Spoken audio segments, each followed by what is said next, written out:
Paige fingered the worn pages, studying the stamps. So many different countries, she thought. Some were from places she'd never even heard of.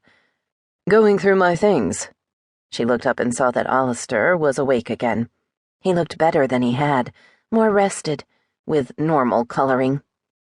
Over the past couple of days, much of his rash had faded. He'd basically been eating and sleeping, the latter more than the former. She held up his passport. Of course. What else was I going to do to pass the time? You've been to very interesting places. I don't suppose you'd tell me about them? I'd love to, but on the condition that I get to eat. Done. At a table, like a real person. She stood and looked down at him. Seriously? You want to come downstairs? Yes. But first, I want to take a shower. You are kind of stinky, she agreed. You also need to shave. I didn't think Viscounts were supposed to be scruffy. Scruffy is our best look. It was a good look for him, she was willing to admit. The dark stubble contrasted with his blue eyes. The man had the bone structure of a god.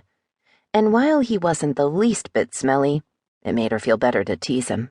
After all, he was titled, smart, well-educated, and well-traveled, and, hey, a gifted surgeon. While she was a small-town girl with many jobs but no career. Someone who had always planned to make something of her life, but so far hadn't. A shower it is, she said, but be careful. I'm not in the mood to come rescue you, so if you fall, you'll just be lying there, naked and shivering. An unattractive visual. I will be careful. She collected clean clothes for him and put out fresh towels, then waited while he stood. He was a little weak, but seemed to have rediscovered his balance. She hovered until he made it into the bathroom, then went downstairs to prepare lunch. There were dozens of choices from all the food people had dropped off. In the end, she decided on a spring vegetable soup with a second course of pesto and cheese ravioli. She cut up some fruit for dessert.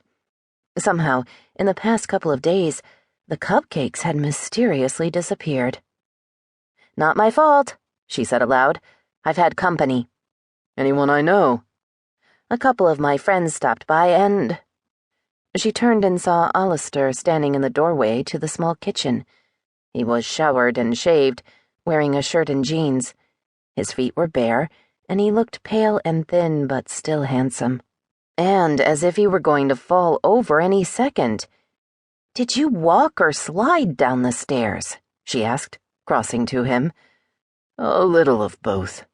She put her arm around his waist and led him through the kitchen and out the back door. She'd quickly set the table with placemats and napkins. Now she led Alistair over to a chair.